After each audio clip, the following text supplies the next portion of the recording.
In this lesson, we're going to be looking at representing finite intervals, okay? However, before we go into the activities, I must introduce you to compound inequalities because compound inequalities shares a very unique relationship with finite intervals. So let's just look at what this entails. A compound inequality is a mathematical statement that has two or more inequality signs, okay? And we have an example here. We have, and let me just read it to you. We always read the variable first, so pay keen attention of how I'm reading this. I'm saying x is greater than -5 and x is less than 3. That's how we read a compound inequality. We always read our variable first. Now, having said that, let's show you what we're talking about so you can see the relationship for yourself. In here we have a class activity and we're asked to find the solution set for each of the following, and write in interval notation. So after we have calculated the solution set, we're going to again write in interval notation, and then we're going to graph on a number line.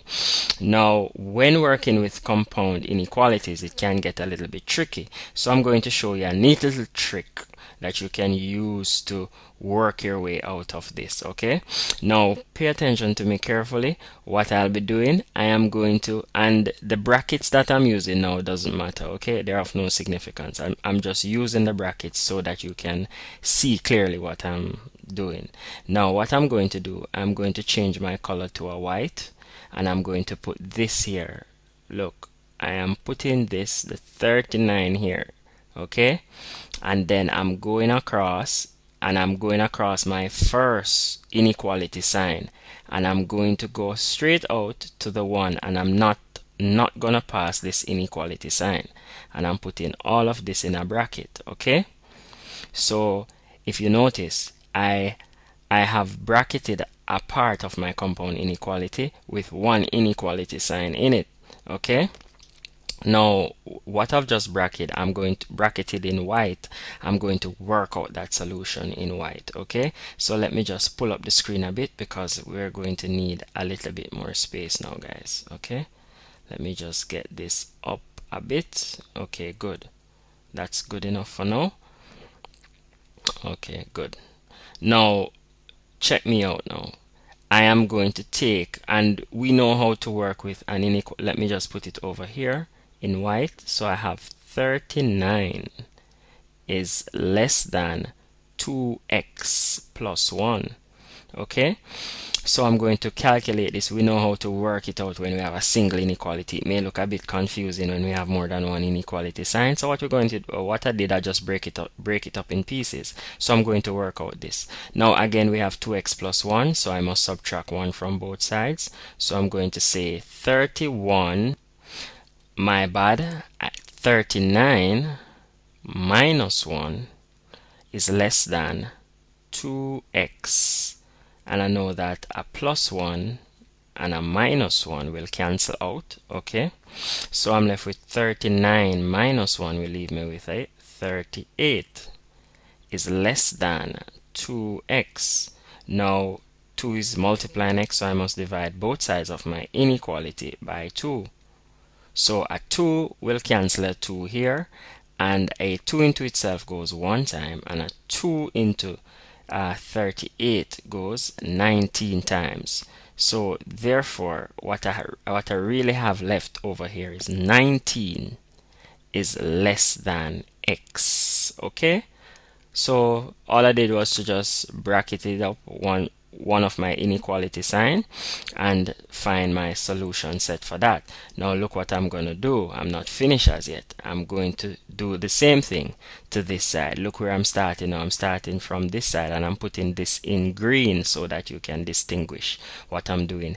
And I'm coming across, look now, I'm coming across the first inequality sign, and I'm going to come straight out again and stop at the next one. I'm not going to pass it, okay? And I'm going to put my bracket again.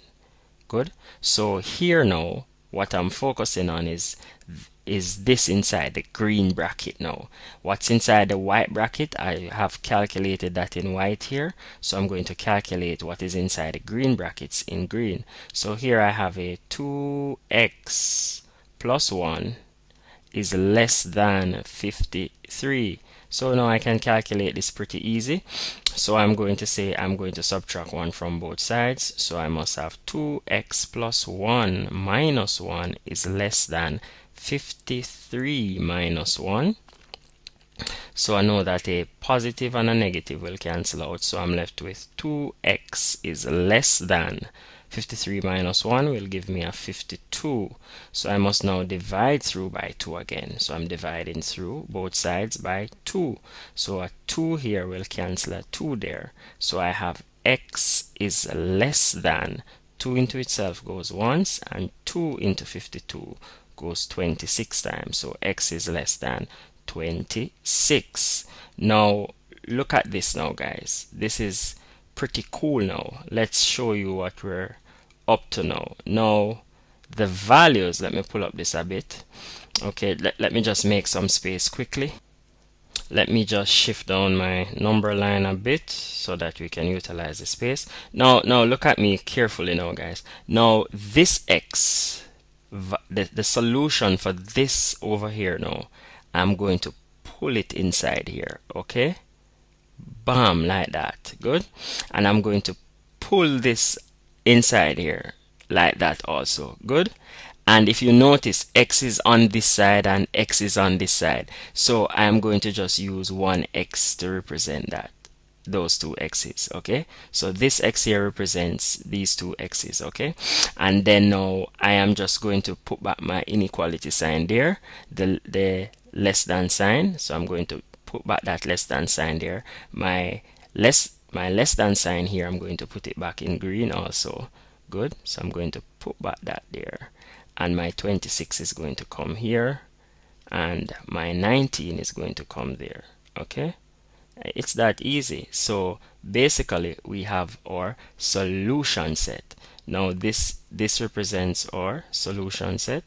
Let me just put it, this here is our solution set. Good. And we can now graph this on a number line, or we can write it in interval notation. And let me just pull up the screen a bit for you. Let me just pull it up a bit. Let me stop right there. So I'm going to pull down my number line so that we can get a little bit more space to work with first. Now in graphing this, what I'm saying here is that x is greater than 19 but less than 26. So if it's greater, once I'm using the less than signs, I must say then here I have a parenthesis. I have my 19 because x is greater than, x cannot touch 19. 19 is not included, comma, and x is less than 26. X will never reach 26. Okay, it is always less than. And I use my parenthesis to show that the 26 is not included and the 19 is not included. Okay, so that's how we graph it. That's how we write it in interval notation. Now we can be asked to represent that on a number line.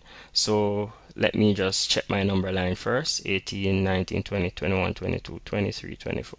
Okay, so I'm going to have a 19 here. Let's put my 19. Then I would have my 20, 21, 22, 23, 24, 25, 26. If you notice, I am just using the points on my number line, the area on my number line that has to do with the solution set. Okay, so here now I would put an open circle over my endpoints. That's what I'm doing first. And then I'm going to connect my endpoints, and this is graphing on a number line. I'm going to connect my endpoints. Now if you notice, this says greater, these two signs are the less than signs. Okay, so since it shows that the endpoints are not included, then I'm not going to shade my circles. Okay, that's it. I will work part B in another exercise. Okay, bye bye.